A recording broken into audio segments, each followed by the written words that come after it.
Yeah. No, I hear you. I've been under the weather too. It's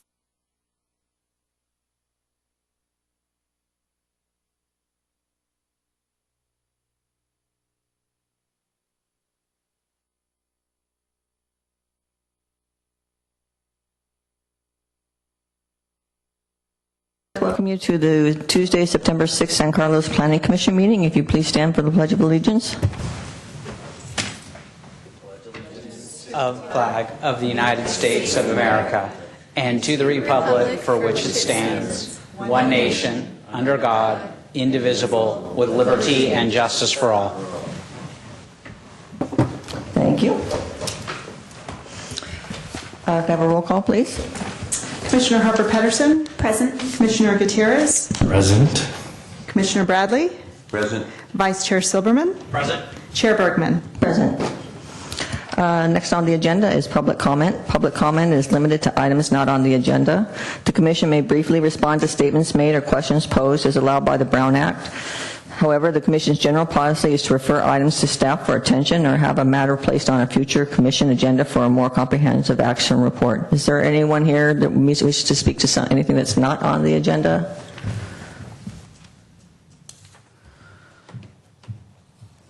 Okay. All right, seeing none, we'll move on to the approval of the minutes. I do have a couple things here. I've got a couple as well. On item B, on 716 Laurel, it says that Chair Bergen clarified that nighttime visibility was a concern. I said that it was a concern, but that there were going to be lighting that was going to address that as part of what we discussed in that committee meeting. And through the chair, if I can, maybe you can help staff by letting us know. I'm sorry, which page is this? I'm sorry, it's on Page 3. page 3. Page 3. It's down toward the bottom.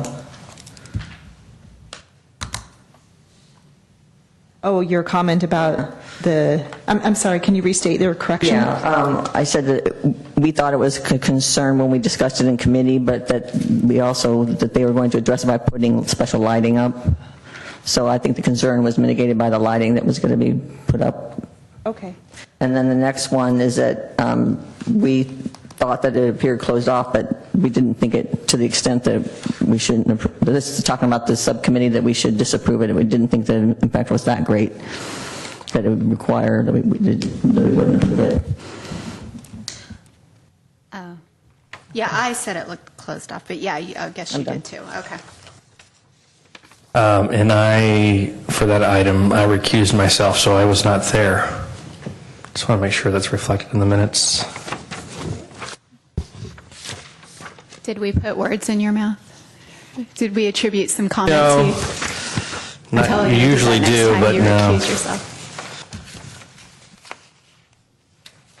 Staff can reflect that in the minutes. Chair Gutierrez. Thank you. Move approval with those changes. Second. Roll call, please. Commissioner Harper Pedersen? Yes. Commissioner Gutierrez? Yes. Commissioner Bradley? Yes. Vice Chair Silberman? Yes. And Chair Bergman. Yes. Okay, next on the agenda is the public hearing. The procedures for the public hearing are the staff will present a report on the history, physical features, etc., on the application, followed with the staff's recommendation. The applicant will make a presentation. Thereafter, interested members of the community may speak on the proposal. When all interested parties have had an opportunity to be heard, the hearing will be closed and no further discussions from the floor can be held. The commission will then consider the evidence and discussion from the floor, consider the evidence and make its recommendation. If you challenge a public hearing item in court, you may be limited to raising only those issues you or someone else at the public hearing described in this notice, the public notice, or in written correspondence delivered to the city at or prior to the public hearing. Speakers should fill out a speaker form found by the door and hand it to the recording secretary prior to addressing the commission. The speaker should come up to the microphone to speak since the meeting is being recorded. This will assist staff in preparing the minutes.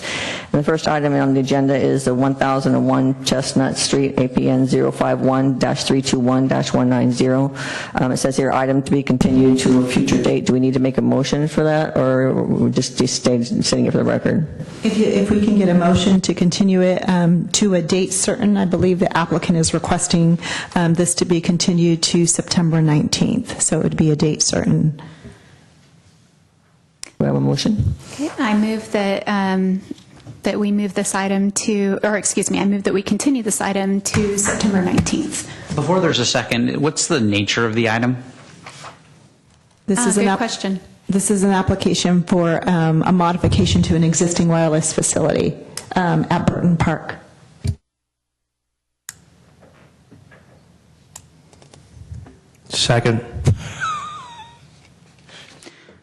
Roll call, please. Before we vote, can we ask that, despite the fact that it's continued to a date certain, that the applicant renotice the community?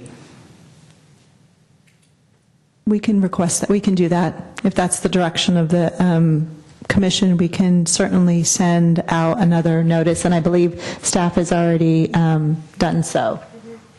Sometimes it's not necessary, but I don't know if you have additional information to share, but it was already of the opinion to go ahead and issue another notice for the 19th. So the notice has gone out for the new date.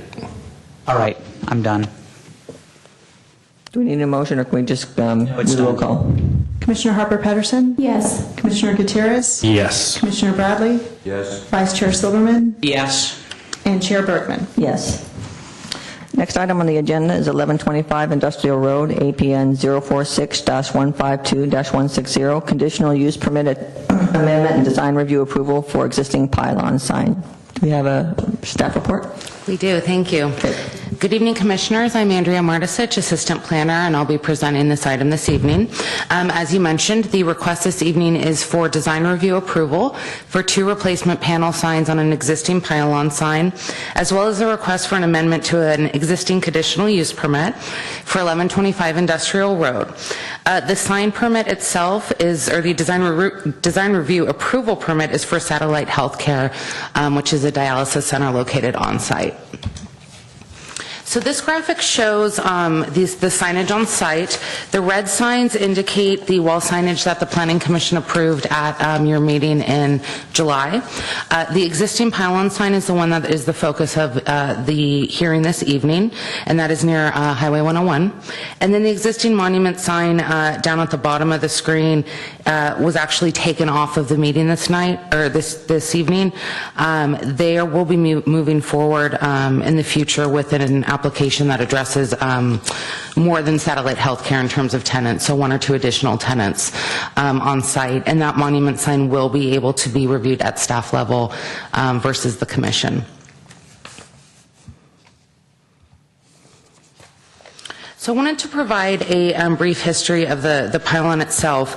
It was constructed in 2004. It was approved by a conditional use permit, and the conditional use permit allowed both actually required a specific number of tenants, so 5 tenants to be on the sign, and also required that any replacement sign got Planning Commission approval through a new use permit or a use permit amendment. As part of that approval, a sign area bonus was also granted, and that was a provision in our previous code which allowed larger parcels that were on Highway 101 to have these larger signs, and in effect get additional bonus on top of what they're normally allowed based on their frontage. These provisions for both the larger sign and the bonus no longer exist under our current code, so this sign is considered a legal non-conforming sign. I was going to start with the design review, so just the panels themselves. So the applicant is requesting 2 panels, 1 on each side, for Satellite Healthcare. As you can see from the picture, they've already been installed. However, in order to remain, they need to receive approval, and they should have, of course, received approval prior to installation. The logo itself mimics the wall sign that was approved by the Planning Commission, so the same logo and colors. The sign will be internally lit, and the panels themselves are about 120 square feet on each side. One of the added conditions also talks about verifying the level of brightness, which is something that we would support because it's right on 101, so maintaining the safety along that corridor. So going to the use permit amendment, a couple of changes are proposed. The first, and I'm going to go over the major changes first. The first one is to not limit the number of tenants. So one thing that came up with this review and proposal is, as you can see, there's 4 tenants, or space for 4 tenants on this sign. Because there were not 5 as required by the use permit, their option was either to cut their sign in half or somehow redesign it to show space for 5 signs, even though there's not 5 tenants there. And as you can see, there's even one sign now that's blank.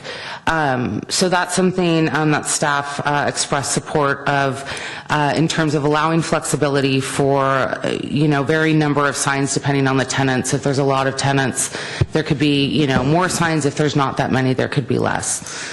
So that's one major change. The second major change that is being proposed is to remove the requirement that the Planning Commission review all replacement signage for the sign. If this were approved, then staff would review any replacement panels at staff level, having the ability, of course, to review anything up to Planning Commission if we felt that additional public review was required. And one additional condition that we added in is if there were in the future only one tenant proposed, so the entire sign is going to be one tenant, that would automatically have to be reviewed by the Planning Commission due to the size of the sign and the prominence and an amount of extra quote-unquote free signage that this business could get.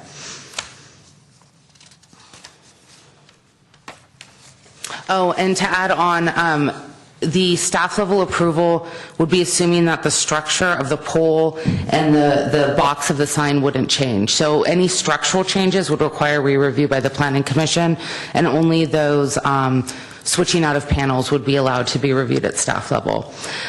These proposed changes will bring the CUP more into line with our current municipal code requirements and how we currently review replacement signs. So you can see in this picture the Office Depot sign in the background. Signs like that, when they're switching out panels, if they don't have the requirement that this one does, we usually do them at staff level. Again, always having the ability to have them go to the Planning Commission, but generally speaking, our policy is to review replacement panels at staff level. There were also some cleanup items proposed to remove.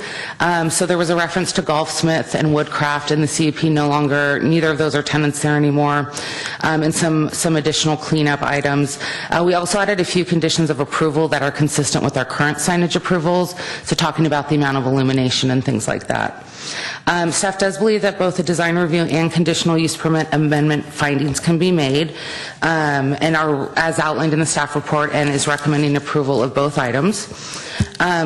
Notice was sent out and published in the paper as required, and staff has not received any comment from anyone in the public regarding the application.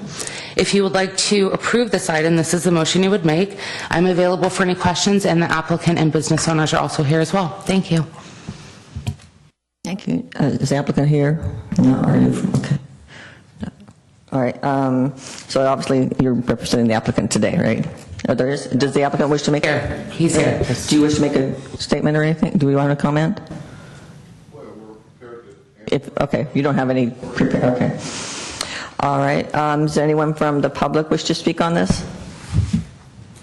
I don't see anyone from the public wishing to speak. I don't have a card. Okay. Do I close public comment if there was no public to comment? Yeah, just as a... Okay. Would someone make a motion to close public comment? So moved. Second. And I assume the motion was to close the public hearing? Yeah. I'm sorry, public hearing. My apologies. Okay. Probably should just have a motion, but... Commissioner Harper Pedersen? Yes. Commissioner Gutierrez? Yes. Commissioner Bradley? Yes. Vice Chair Silverman? Yes. Chair Bergman?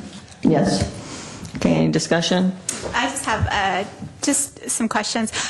I read towards the end of the staff report, but just to be clear, there have been no concerns or complaints from the community at large about this sign or its illumination or anything like that over the last 12 years? No, none that we could find. The one thing we did add in, and I apologize, I should have mentioned this before, not as a result of any concern, was in discussing non-conforming signs in general, usually they're much older than 12 years old. But, thinking towards the future, one concern that usually comes up is the stability of it and the structure, so the wind load ratings might change. So we did add in a condition that, at some point, if there's a concern, there's a safety hazard, the building official could require certification. But that was just brought up as a, kind of a safe condition to do, no concerns outside of that. Thank you. And then just another question. I guess, this seems completely reasonable, and it seems nothing bums me out more than seeing an empty thing where a sign for a business should be. And I guess my question then is, are there a lot of older signs that would fall under these? Would we have to see these one by one under different CUP updates to get every other sign in compliance? Does that make sense? If I'm understanding your correction, should there be any other signs within the city that have, space for an existing tenant where they're currently blank? We usually address those on a case-by-case basis when a new tenant comes in and is requesting to add additional signage, such as in this case. I don't believe we have anything in our sign ordinance that addresses empty spaces within pre-existing sign. Okay. Although that would Not a be bad idea, interesting actually, to address. Yeah, I think from I an just- aesthetic standpoint, I think is what I'm hearing you say. It seems like if there were a way to fast track it as opposed to having to have the tenant come every time there's a CUP discrepancy, it would be a nicer way to do it. But I didn't know if the mechanism existed or not.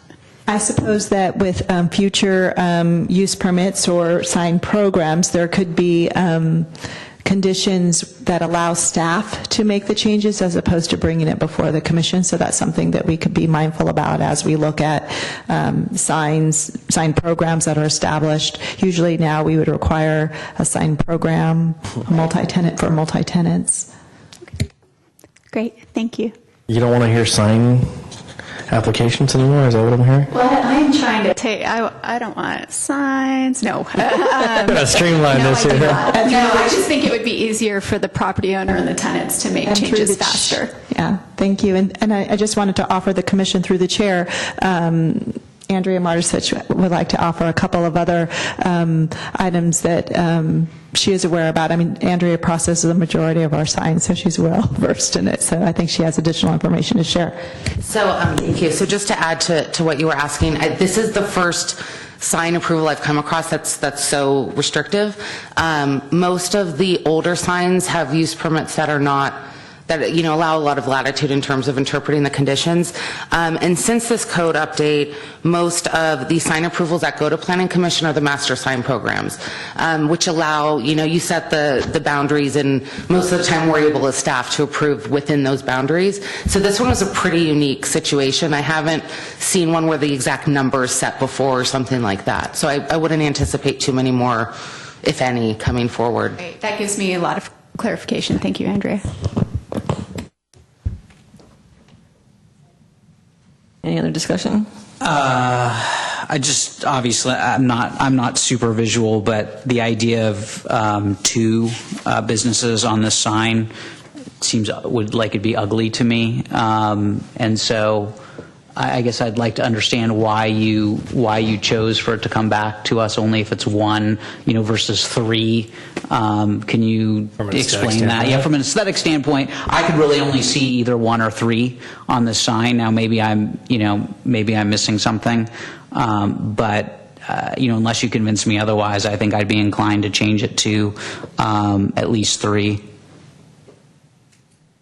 And just for clarification, that would be in cases where there's three tenants, any kind of swapping of those tenants would come before the Planning Commission. No, if someone wanted to, the way I would modify it, unless you convinced me, and it wouldn't take much to convince me, is that right now as this revision is written, it is done at the staff level unless only one tenant is going to be on the sign, in which case it would come back to the Planning Commission. And just because it's hard for me to envision two businesses on that sign that wouldn't be ugly, I would be inclined to say that it would come back to the Planning Commission if it was less than three.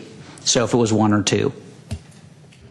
Staff is open to to be more than one. Like, for example, if there are two tenants on this sign, where, we could bring that back to the Planning Commission. I don't think that there's any major difference between one and two. I think two is, something that staff wouldn't find objectionable.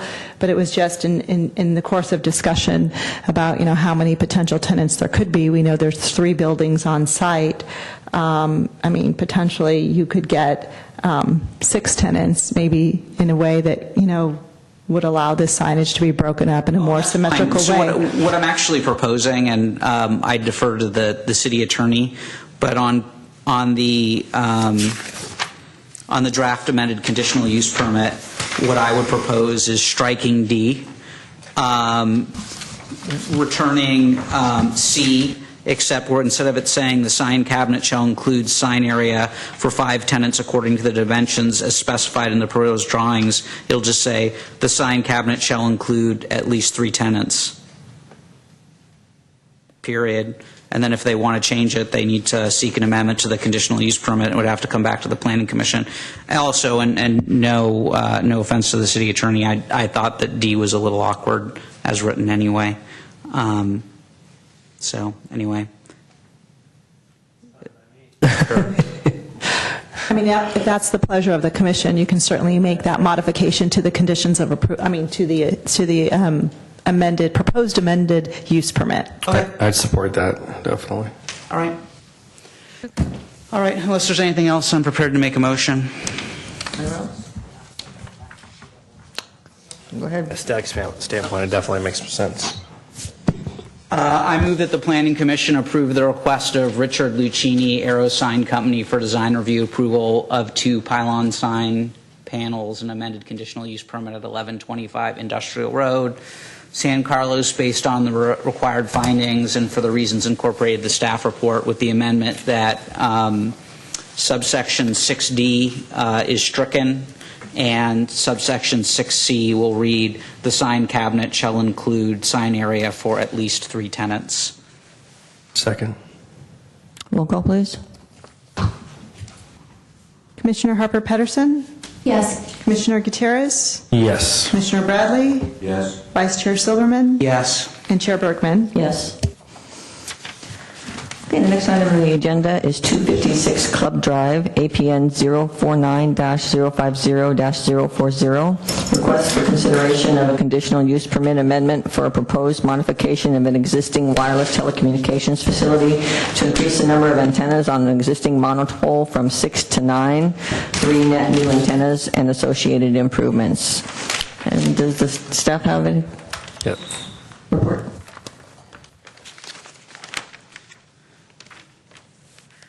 Why do you always get the, my question, why do you always get the cell towers? Do they like draw straws in straw. advance? And then they always give you the short, anyway, go ahead. Good evening, Commissioners. My name is Jill Lewis, and I'll present to you the request for a conditional use permit amendment to increase the number of T-Mobile antennas from 6 to 9 at a property owned by California Water Service at 256 Club Drive. The existing monopole at 256 Club Drive is screened by on-site trees. The T-Mobile equipment enclosure is not visible from the street. The monopole location is to the east of the existing water tank, and the equipment is located to the northwest of the tank. The zoning of the property is RS3, single-family low density. These types of installations within the residential districts are regulated under Chapter 18.24, wireless telecommunications facilities.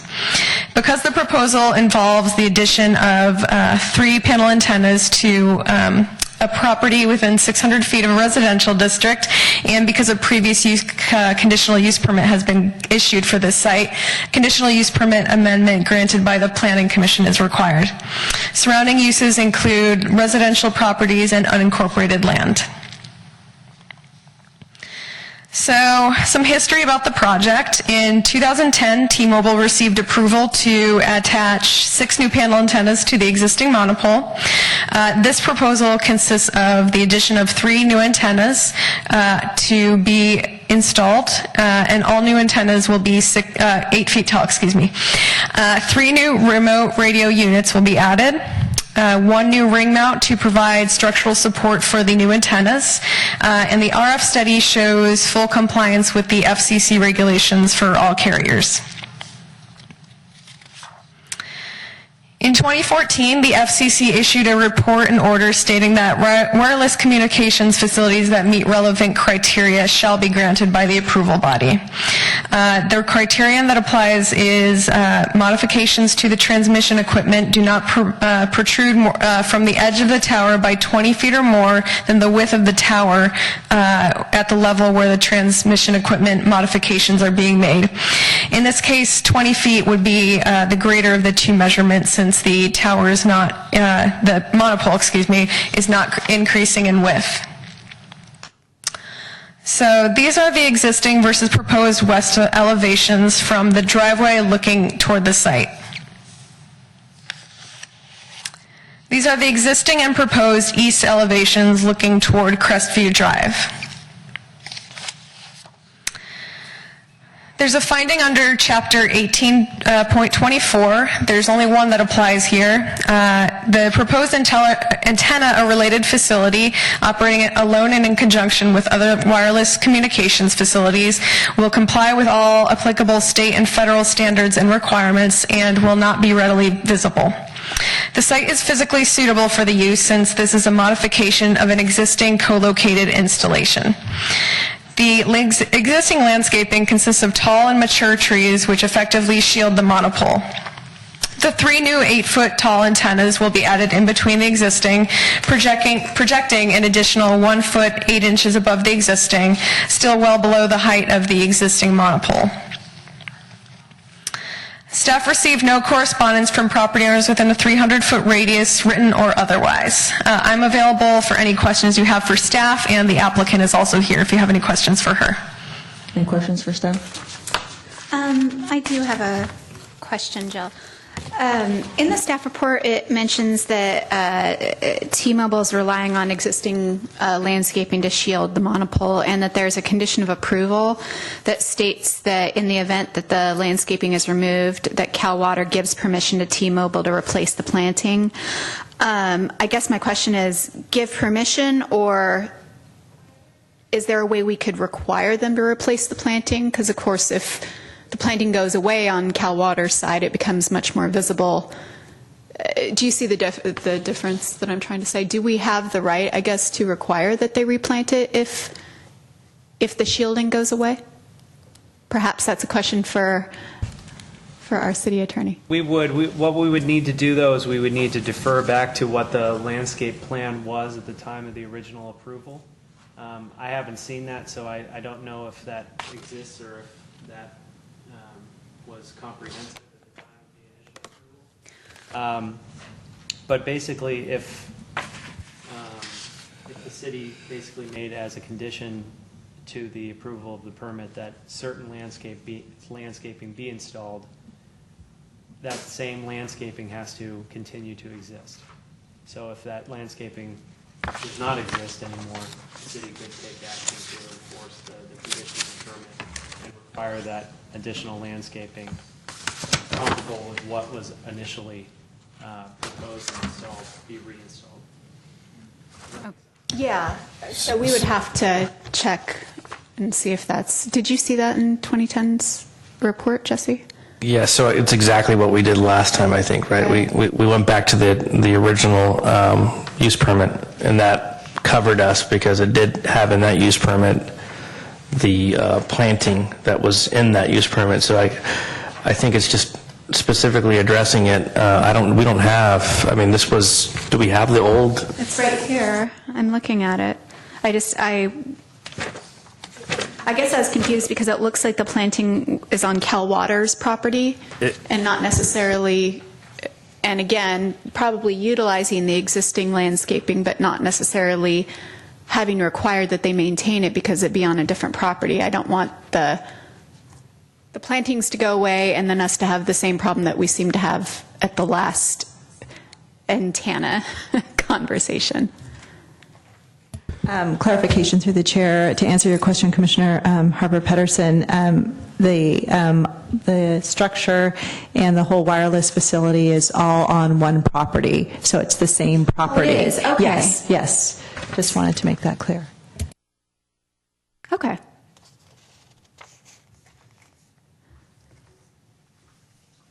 All right, well, while other people ask some questions, I'm going to just take a closer look at the 2010 permit. Any other questions for staff? Well, of course, I have another question, but you know me. Anyone else? Not right now. I don't know, I think, is the applicant, are you the applicant? I do have one more question on the 2010 conditional use permit. Of course, per most use permits, it requires them to do number 10 requires them to do a 45-day study, noise study or acoustical study. Did they do that, and were there any problems with that in 2010? So are you talking about condition number 10? From the original From CUP. 2010. Yeah. So that only applies to if they make any changes to the noise emitting equipment, which they are not. So back in 2010, they did not need to do a follow-up study? No. Okay.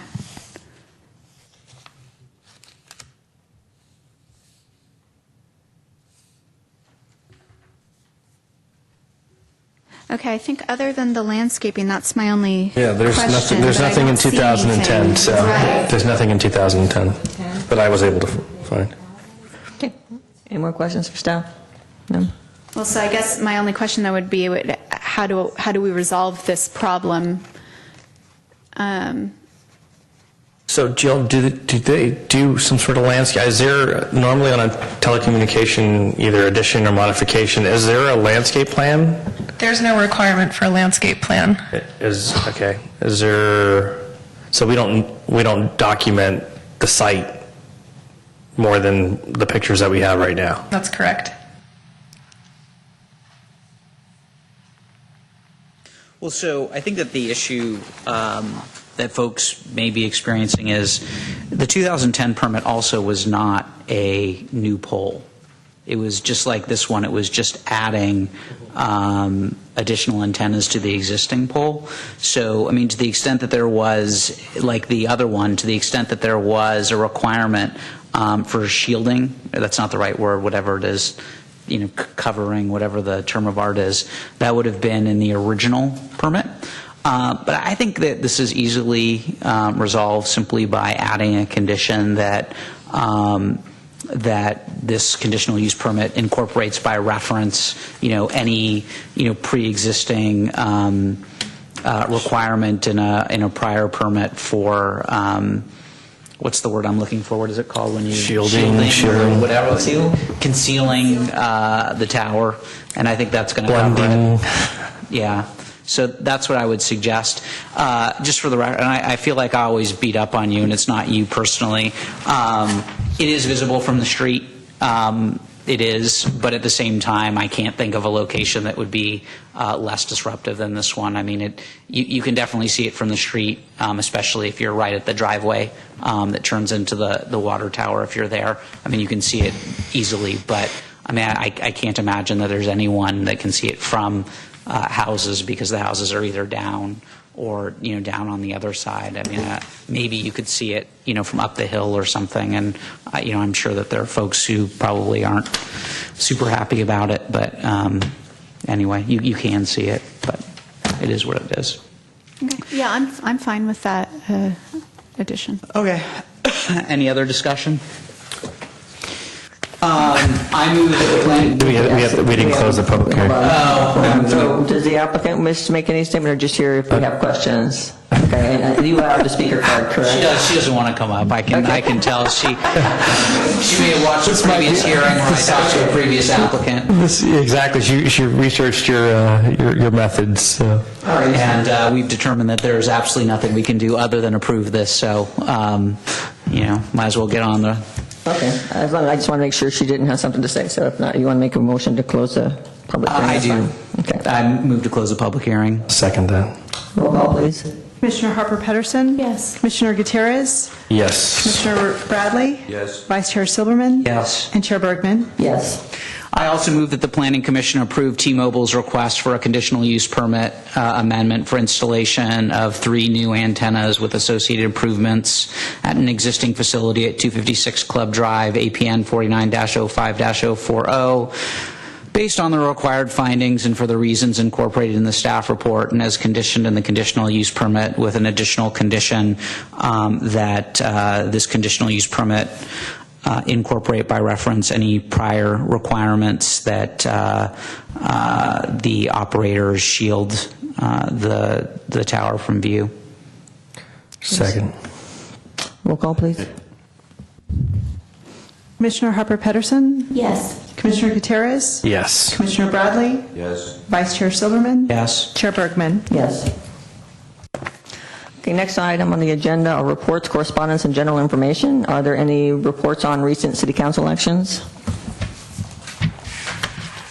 Yes, I would like to inform the Planning Commission that an application that was received earlier this year at 1348 Cedar Street, which was a proposal to subdivide an approximate 10,684 square foot lot into 2 lots, has been withdrawn by the applicant, and the applicant has requested a refund of fees in light of the current urgency ordinance or moratorium on lot splits, and the council granted the refund of fees. And I thought the commission would be interested to know that that application has been withdrawn. Flag lot? That was the flag lot. Okay. Great. Planning Commission comments or reports? Just one quick thing. So can we look at, this still haunts me for some reason, the ordinance, the emergency ordinance on, what did they classify it as, formula business, our only victim of that. Can we look at, if the city council is refunding monies to applicants, I think we should really refund her money as well. So I'd just make a suggestion on the record. The Expedia Travel Company. Expedia Travel Company. Yeah, I second that. And so, I mean, if we can, it still haunts me, because she is the only one, and under new rules, she wouldn't have qualified for that anyway, so I know that was the intent was there to do better, but I think, yeah, if we're refunding applicants on ordinances that we're doing, I think that definitely needs to be done. So is that just a comment to staff, or do we want to put that on the agenda, or what would our be next To make a steps? suggestion. That's not within our jurisdiction, frankly. It's a suggestion. I can suggest anything, actually, but... Yes, and the applicant would need to make a request to do, or anyone seeking a refund of fees, the process is that has to be reviewed and considered by the city council. So if that business owner is interested in doing that, staff would be able to facilitate that process with them. This will be reflected in the minutes, and I'd certainly be happy to pass that on to the director. This is not related to that subject. Formula business ordinance still exists, right? That's correct, and that should be coming back for further discussion. I can't recall the timing of that, but it will happen in the near future. And if you like, I can give you an update on that on the 19th as far as the timing of it. But I know that that's going to be going back before the council in the near future. Now, I was trying to understand Mr. Gutierrez's comment, and that's all. Okay, any correspondence? No. None this evening. Planning staff comments, reports, and updates of current projects? Yes. For your next meeting, which is September the 19th, as you know, by action of this meeting, 1001 Chestnut will return to the commission. It's another wireless facility, a modification of an existing wireless facility. We will also have on the agenda a proposal to amend a previously approved dirt haul route for 1525 San Carlos Avenue. This was a mixed-use project that was approved by the commission, and there has been discussion during the building permit phase about the dirt haul route.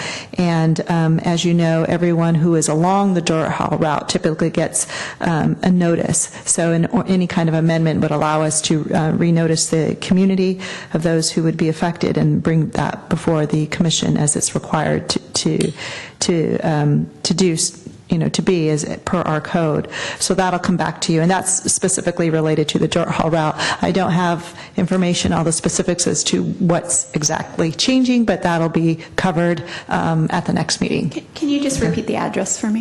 1525 San Carlos Avenue. That's one of those houses, right? Is that the corner one, or is Not that on the the corner, one? but is the one running- just north of that, on the same side of the street. And then, Commissioner Bergman, I know you will remember this. I believe this might have been your request and maybe former Commissioner Scott Marshall's request as well. But at some point in the past, the Commission had asked staff to bring forward a presentation on the below market rate ordinance, and we are prepared to do that at the next meeting.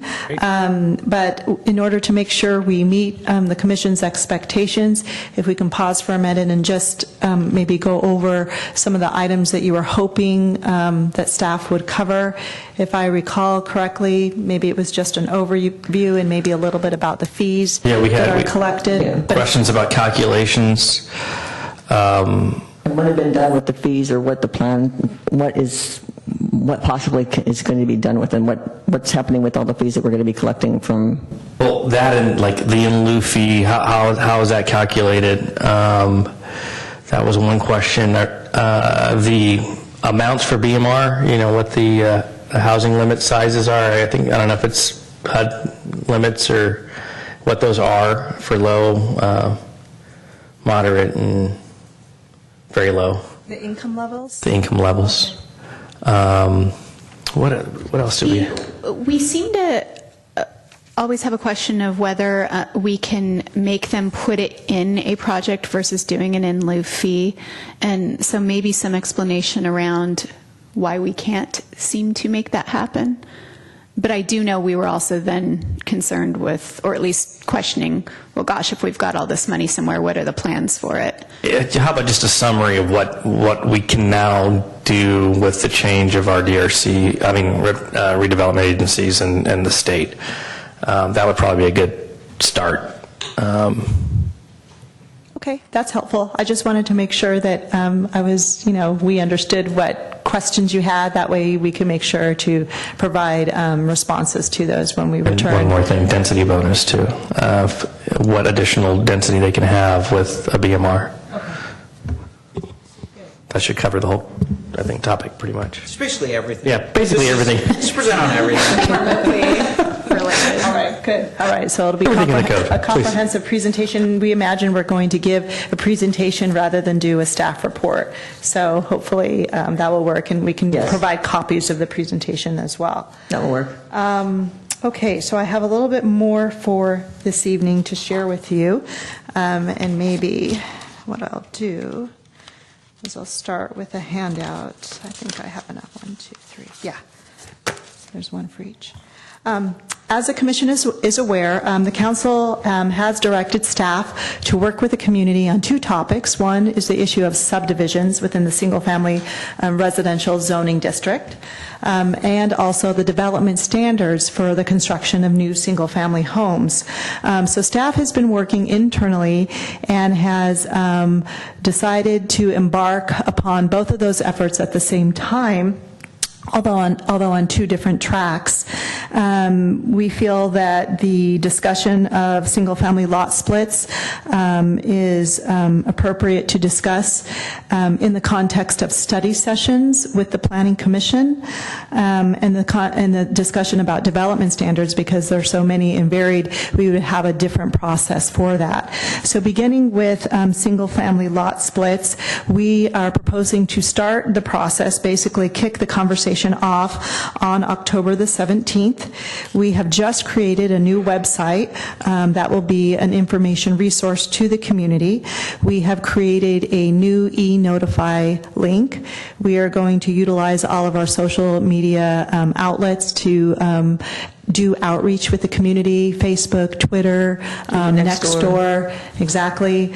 And as I mentioned, a website and e-notify. We want to make sure that everyone who is interested to sign up for e-notify. We are proposing to do one very, very large mailing to the community to kick this off, but because of the just overall effort to kind of do a very large mailing each time we meet with the Planning Commission or during the number of steps that involve, a public process. We're, hoping that people will utilize the more of our electronic resources to get information and to sign up, to follow the process. So I wanted to share with the commission the URL, you'll see it at the bottom of the page, for this particular topic of single-family subdivisions. So we'll be starting that in the very near future.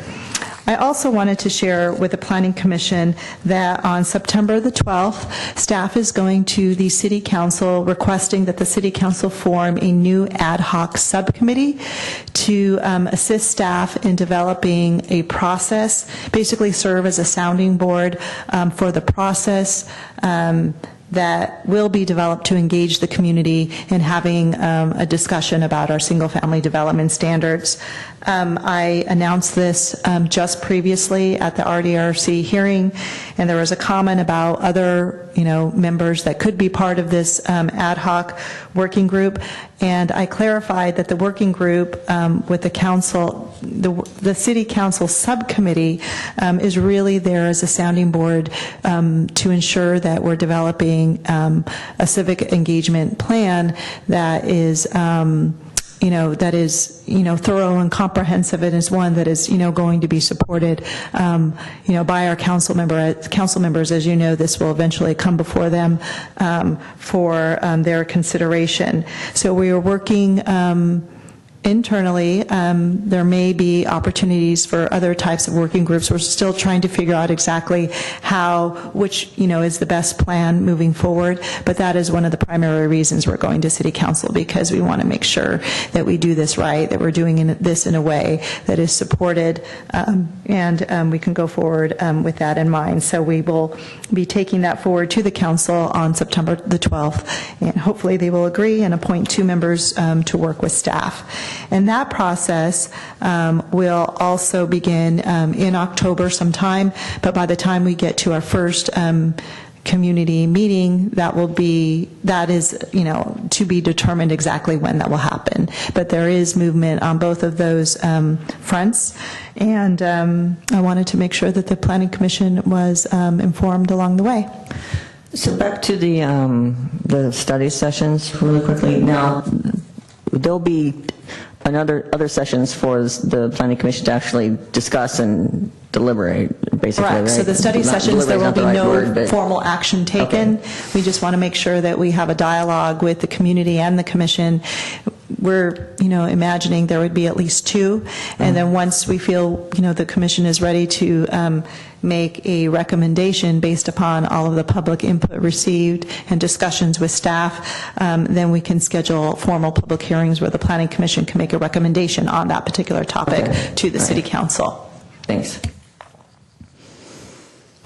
I would just, I'm all for public participation. I think it's great. The lot split issue to me seems pretty simple. And we've already had 2, if you include the City Council and the Planning Commission, community meetings on lot splits. So I just hope we can be open to the idea that if, we have one study session and we conclude that we know enough, then we can, perhaps skip the second study session and, just jump right in. Because in my view, it's, you're either going to allow it or you're not. I mean, I suppose you could decide to allow it in certain situations, but it's not like there are a zillion moving parts like there are with the design standards.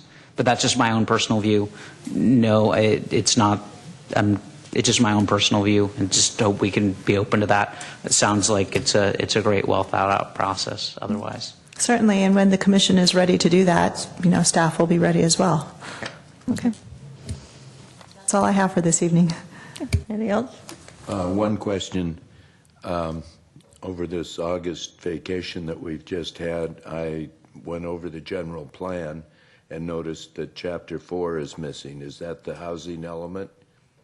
That is correct, because the housing element, as we all know, is on its own path. I mean, it's kind of on a separate, the state requires it to be updated, so many years, so from a practicality standpoint, it was removed from the general plan. That's correct.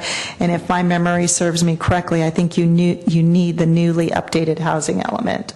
I don't know if you received that with your information, but if you don't have I it, didn't see it, well, I'll make sure you get a copy. but I have all the other documents. Thank you. Thanks for letting me know. Thank you. Thanks. All right, meeting adjourned.